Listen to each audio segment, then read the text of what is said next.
A diagnosis of breast cancer can cause a life-changing ripple effect of impact, affecting those we love the most and those upon whom we lean for comfort and strength in the most challenging of times. My name is Aisling Hurley and I'm the CEO of Breast Cancer Ireland, and you're listening to More Than a Lump, a podcast that talks openly and honestly to a selection of guests about their very personal connection to breast cancer, be it through their career choice, their own first-hand experience of the disease, or through sharing the experience of close family members.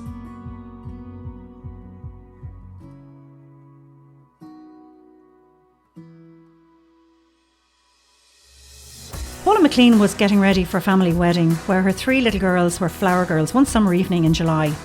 She was applying tan to her arm and chest area when she felt a lump. In today's podcast, Paula shares her story of being diagnosed with stage 2 invasive breast cancer at the age of just 42.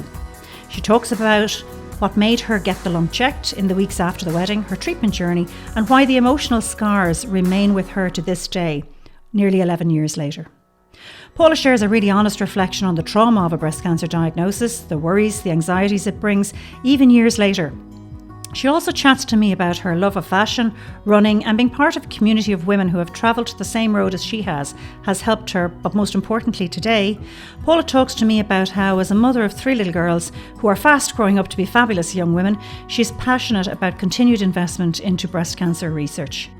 She wants to protect girls like her daughters, and indeed future generations of Irish women, to make sure they survive and thrive, despite what life throws at them. Paula, you're very welcome to More Than a Lump. Thanks, Aisling. It's good to see you. As always, you look so glamorous and stylish. Thank you. You're looking fabulous. It's lovely to see you again in person after, these years, the last 2 years. Absolutely. Take us back to the beginning and the night before that family wedding when you noticed something was amiss. Yeah, that was 2011, Aisling. I'll never forget it. We were going to a family wedding, all very exciting. My 3 girls were flower girls. And they were tiny. They were 6, 4 and 2. And there was so much, fun and looking forward to it. And I was really busy. Life before that was pretty good. Pretty busy all around, as you can imagine, 3 young girls. But so we went on down to the wedding, and so we had a family lunch that day, and that evening it was a very glamorous wedding, Aisling, and so I was kind of looking, going, better put on a little bit more tan here, and for the next day. So, and I hadn't had time to put it on before that, to be honest. So the girls were in bed in the room, and I was putting on tan, and I was wearing kind of an off-the-shoulder dress. It was a black tie wedding, and I found what I felt like an unusual lump in my left breast. And I kept touching it and thinking, gosh, I really didn't feel that before. And then I thought, well, maybe I hadn't really put tan on in ages, so maybe I wouldn't have felt it before. And so I went and carried on and got stuff ready in the room. And then Ronan came back up, my husband, that about an hour later, he'd been downstairs with his brothers having kind of a drink night before the wedding. And I just said to him, I found what I think is a lump. And immediately, natural thing to do, he said, oh, no, I think that's fine. Your mum doesn't have breast cancer, and which is a statistic I learned after that is not a statistic, because it's only 10% of breast cancer is hereditary, but I didn't know that then. And that kind of reassured me a little bit. And I kind of thought, yeah, I'm fine. I'm feeling great. I'm healthy. I'm fine. We had a beautiful day the next day, and we were coming back up in the car. It was the wedding being in Waterford, and it was niggling in my mind a little bit, but I dismissed it, Aisling, because I genuinely thought I was too young. I genuinely wasn't educated enough in breast cancer and the age profile that it can affect, and I thought if my mum is perfectly fine, but then I must be fine. And so I came back up, and it was the end of school year, and it was busy with the girls going, they were finishing from school, and there was dress up days and party days and the whole lot. But honestly, it was in the back of my mind. And I remember thinking, was it hormonal? And I would wait for a week or two and feel again and see, was it still there? And it was very much still there. And it was quite hard, and it felt unusual. And I started to really think about it, but I didn't rush to go to my GP for the first few weeks, because I genuinely thought that I was much too young to get breast cancer. And I remember you saying all those years ago when we met that it was an interesting article. You were taking up the Sunday papers, about to put them in the bin, and you stopped and saw an article that Trina McCarthy had written about her sister Trish. Yeah, that is what happened, and I've since wrote to her because I really think that article saved my life, which is where my passion came from, talking about my story. So it was a Sunday when we got all the papers in. It was a beautiful day, and I was flicking through the papers and looking through them, and I it was in the Life magazine. There was a picture of her beautiful sister Tricia, who had sadly passed away from breast cancer when she was very, very young, in her kind of late 20s, and it took my breath away. I remember reading it and going, oh my goodness, and again put my hand to my chest to feel was that lump thing still there, and it was, but I just still dismissed it, Aisling. And it was actually the next morning I dropped the kids to school. I was doing the kitchen and putting the stuff in recycling, and I went to put the papers in, and I just looked at it and I said, no, there's something not right here, and I have to get this checked. And I rang my GP straight away, and I got an appointment for the next morning, that was on the Tuesday morning. And I went in to my GP, and I remember sitting there as well for a couple of moments and thinking, I'm wasting their time. But anyway, I sat there. I went into my gorgeous doctor and I told my story, and then he checked my breast, and I can't say I could read him. I was trying to read him to see what he thought, but I'm definitely glass half full person. I kept thinking this is absolutely fine. But he basically sent me to Vincent's for an appointment pretty quickly, a couple of days later. And I went to see the lovely Enda McDermott, and things happened very quickly then. And all the time, I remember saying to my mom and my husband, what do you think? Is it okay? And they said, I think it's okay, but I kind of thought it wasn't. And so I went to see Dr. McDermott, and then, as anybody who's been through diagnosis, they pretty much know pretty quickly. Looking back now, I was definitely knew that he thought it wasn't fine. I had a mammogram, I had a biopsy, and I was asked to come back in a couple of days later with my husband or somebody close to me. And those 2 days were excruciatingly difficult. I think your life flashes in front of you. I just knew it was not going to be good news. And my 3 little girls, the word cancer was just so frightening to think that could be. And so we went in, myself and Ronan, that day, and I called it the not good news room. I paced up and down Vincent's corridor, couldn't sit down, couldn't relax, and when we went in to sit down in front of Enda and Claire, the breast cancer nurse, I think I actually switched off when I heard the word cancer. And it was a very frightening time. I think I'm a very brave person, and I'm able to cope with a lot of things in my life. But at that stage, it was about my kids, and that's all I kept thinking about was, oh my God, what is this going to mean? And it was a huge fear. And things after that go very fast. And I had a small enough tumour, Aisling, but it had kind of started to spread across my left breast. So what they call a kind of calcifications, they were coming in to head off and form other little lumps. I was exceptionally lucky to catch it early, and it had not spread to my lymph nodes. Mm-hmm. But I had to have a mastectomy because they couldn't take the chance with the calcifications going across my breast that it was, it was the best thing to do. I wasn't given a choice, actually. Yeah. Can I ask you, just even on that point, because you say you went then down the mastectomy route, you were one of the very first people I spoke to who had sent that your biopsy or had been sent away for the oncotype testing. Yes. Tell me a little bit about that. Yes. So this is something my oncologist and Dr. McDermott spoke to me about, so years ago, actually, everybody who, as you know, who had breast cancer had the same treatment, and breast cancer was treated in a very similar way. Not anymore with research. It's, everybody's breast cancer is completely different. And because it hadn't spread to my lymph node at the time, they felt there was a possibility I didn't require chemotherapy. Mm-hmm. And in the States, there was a test called the OncoDX test. It wasn't in Ireland at the time. And we had to pay for it, for the tumour to be sent over. And we made the kind of executive call, myself and my husband, to say, look, it's something we really would like to do. So they recommended we did it. So I was one of the first patients to have done it at the time, which was 11 years ago. Currently, it's available now, which is incredible and amazing. Mm-hmm. And that's, again, down to research and everything. So it was sent off, and I waited for a few weeks to see what came back. When you have a mastectomy first, you also have to wait for the skin to heal to do any kind of treatment anyway. Mm-hmm.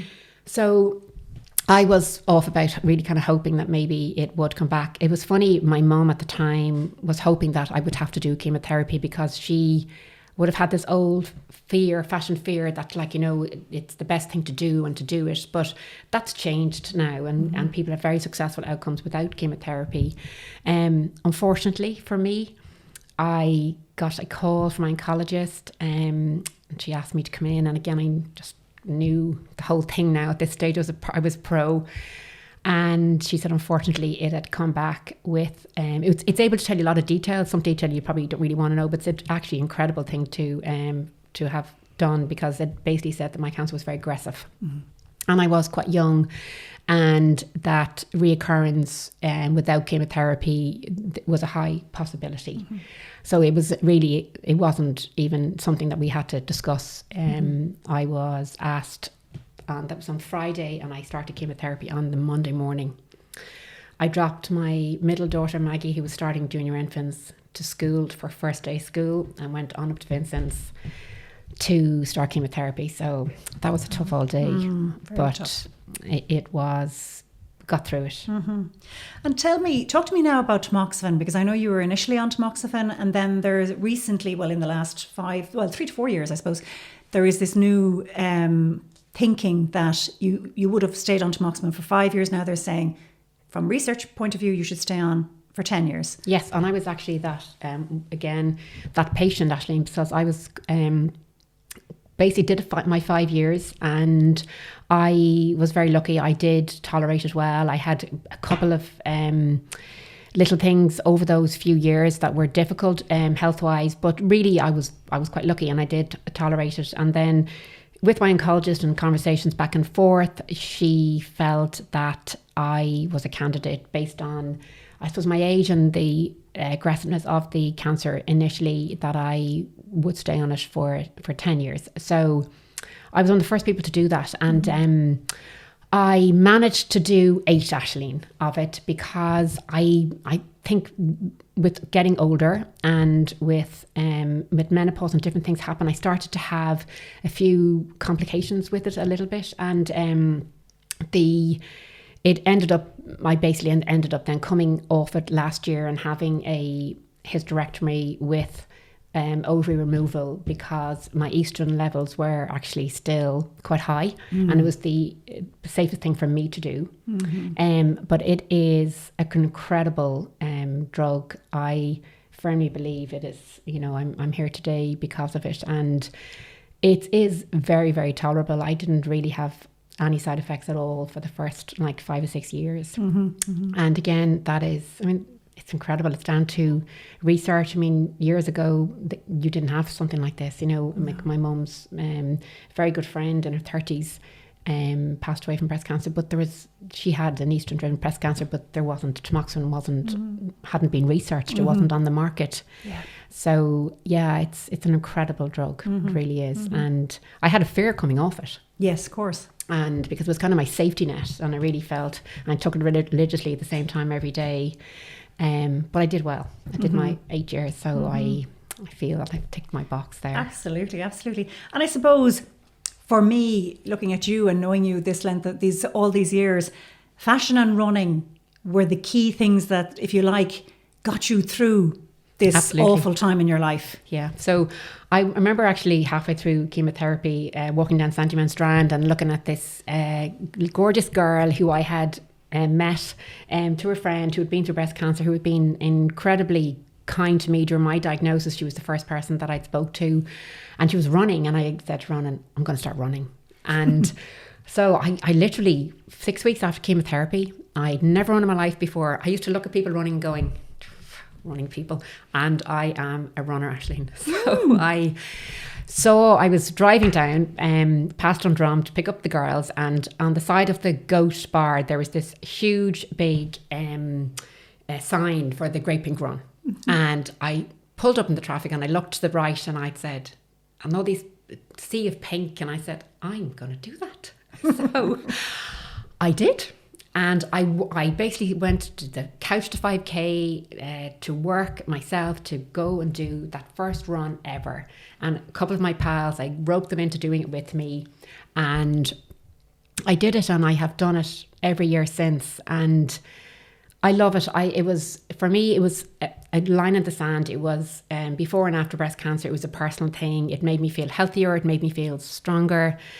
But the pink run every year, as you know, it is incredibly emotional, but incredibly powerful. All these incredible people coming together to raise funds for this incredible cause that affects so many people. I have so many friends who have been through it, and I absolutely love it. I love it, and I'm still running. People around where I live and stuff kind of go, I saw you running.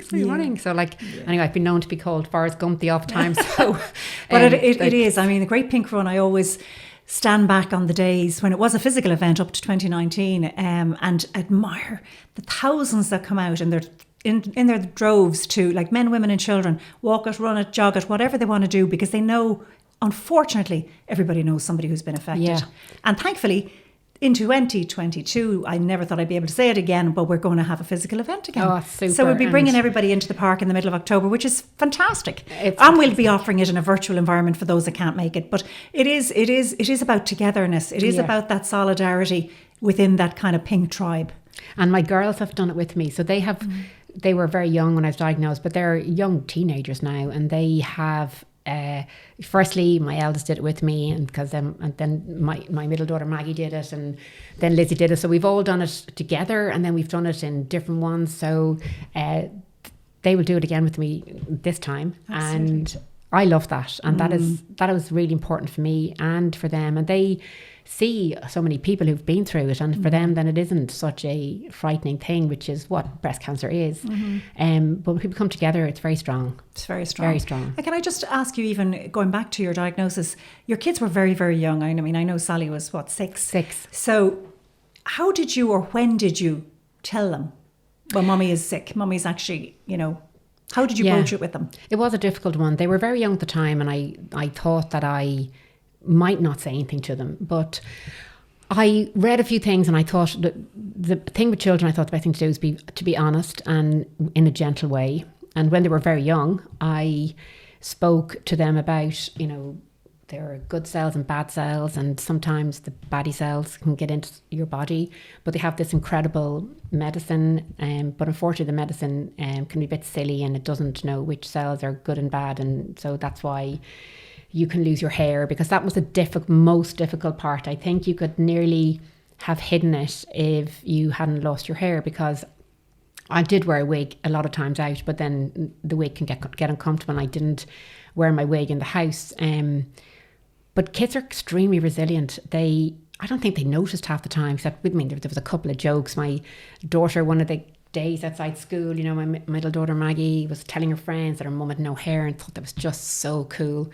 And then asked me outside the school to take my wig off and show all her friends, and I said, look, I'll do that later, So kids they were incredible. And but actually an interesting part of this story, because the kids have grown up, and they know that I've been very involved in breast cancer and in breast cancer research, and they know that I've fundraising, and so they see this part of it. But we were going to school a couple of years ago, And there was a sign for something, can't remember particularly what it was. And my eldest at the time in the car would have been quite young still, the early teenager. She just said, Mum, I didn't actually know that people can actually die from breast cancer.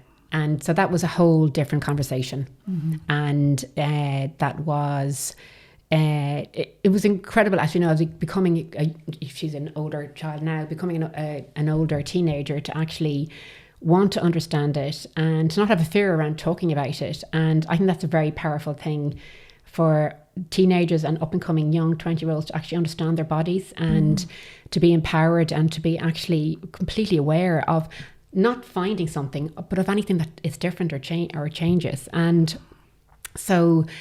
But yes, they've got involved with lots of stuff with me over the years, and they have loved it, and they understand it now. And I have unfortunately lost a couple of pals to this dreadful disease, and they have known them, and so it's they would be aware and they would speak openly and honestly about it, which is, I think, really positive thing. Young, strong women coming into the world in time. Absolutely. And Paula, you've also spoken to me on several occasions about the sort of the loneliness and I suppose the emotional scars of the diagnosis and the fear that is constantly with you. Yeah. I mean, so I think the first couple of years after a diagnosis is really difficult, actually, for people. And anybody out there knows this. I think with the best wishes in the world, everybody around who loves you, wills you well, and want to believe that it's over and you're better, and you are, and you are finished your treatment and you are gone to the next stage. But there's a huge fear for those few years afterwards that it comes back. And the reality of it is that you know it can come back, and that's a very difficult place to be, because you get on with your life and you're happy and you're grateful, and you know your family, your friends are all there for you, and somewhere along the way you stop talking about it because life moves on, and that's what happens, and that can be quite a lonely a place to be, because that fear is still there, and it gets easier as time goes on. It absolutely does, but I don't honestly think it ever goes away. I don't think that I will ever take for granted anything in terms of my health anymore. I will be very on top of it. I will be very aware of everything. I'm very, very grateful for how I feel and how healthy I am, and it's really important to me. But it's really important to me to be, on top of it, and to mind myself, and which I do. And but yeah, it is a difficult thing to go through, and you get huge solace in speaking to people who are your friends who have been through it, and that is incredible. It might just be a smile, or it might just be a nod, but we know, like, the pain that we have been through, and yeah, it's a tough old time, and I think my advice to people is to still talk about it as much as you can. It's a huge impact on your life, without Absolutely. a question of a doubt. You talk about impact, and you have played an enormous role on behalf of Breast Cancer Ireland in all the years that you have been an ambassador with us, whether it is coming and speaking at some of our functions and, telling your story to people has certainly resonated with so many women, and indeed men, because as we know, while it's 1 in 9 women are diagnosed with breast cancer in their lifetime, 1 in 1,000 men, we still do have a number of cases of men, but it is just important about giving it a voice, and a voice in a non-threatening, worrying way, but yet the importance of, you spoke earlier about knowing you're normal. It is so important, and especially with young girls, and we do a complementary programme throughout all the regions in Ireland where we visit schools, TY especially, we started on the whole importance of understanding good breast health. And that's really key. My whole philosophy behind it is, if you know you're normal today, should you spot an abnormality, it'll be detected early. And as you say, early detection, it does save lives. Yeah, I mean, the question is, it goes without question. I'm so passionate about it, Aisling, and I think the TY programme is incredible, because I've heard unbelievable, really good feedback from it, and people going back, talking to their mothers, mothers talking to friends and aunts. And I mean, you would be surprised amount of people who actually don't even know how to check. And I was that person when I was diagnosed. I hadn't checked my breast before that. I hadn't done it before, because I felt I was too young. And that is the importance, I think, in empowering young women. Is it's not that you're looking to find something that is wrong. If you know your body inside out, and if you pick something up, early detection is crucial, because the longer you wait to get something looked at, then the more difficult it is, the more difficult an outcome it is, the more difficult treatment is. And I think it's really an important and powerful part of women going forward. And I would hope that in the next 10, 20 years, that it's really a normal thing for people to do, to like own your body, to be empowered, to actually like be completely aware if something is not right within your body. And yeah, it's really important. You just can take my job, because you say exactly what I say to everybody else is, know your own body, empower yourself to be more breast aware. Don't wait for, and especially when I talk to so many women, don't wait for a breast check at the age of 50 to give you a free mammogram. Know what's normal today. If you spot something, you go to your GP. Yeah. You're going to get seen by the specialist breast centres. And importantly, I also say, and I love the whole Transition Year programme, because I call them my social ambassadors, that they go home, while they may not necessarily check themselves initially, they certainly go home and talk to mom, to granny, to auntie, to cousins, etc. And that is what it's all about. I tell people, download our free app called Breast Aware, because it is knowing the 8 signs and symptoms, which after research we did recently in October 2021, we know that women don't understand, and hence the name for our podcast, More Than a Lump. There are 8 signs and symptoms. A lump is just one. Yes, absolutely.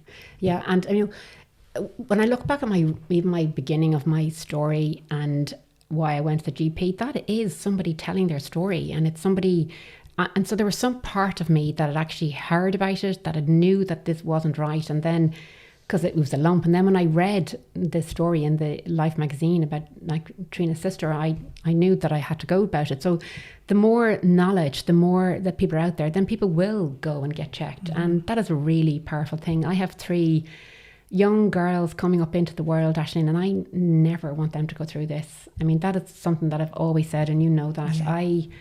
I mean the pain in my parents' eyes to see what I went through, I will never forget that. And I think that it has to be a time in the world when there are young women that it is so normal to check, to know what's right, to know what's not right, and to go and get it looked at. And the treatment is very simple then, and then like get on with your lives.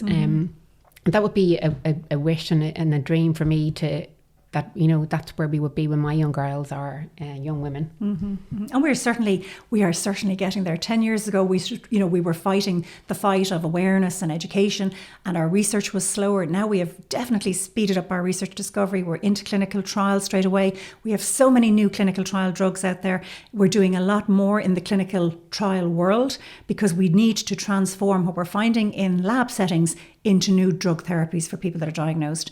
We're looking at, survival rates are certainly improving. More importantly, our mortality is dropping. Mortality rates are dropping. So we are slowly but surely, I'm getting to the point where I'm realising what Breast Cancer Ireland's mission is, which is about transforming this disease into a long-term treatable illness that can be maintained. So Paula McClean, thank you so much, Thanks, as always, for everything you do for Breast Cancer Ireland, and for sharing your story today. Thanks, Aisling. The information in this podcast is based on the personal stories of those we have chatted to. If you are concerned in any way, please contact your GP immediately, or you can contact us at breastcancerireland.com.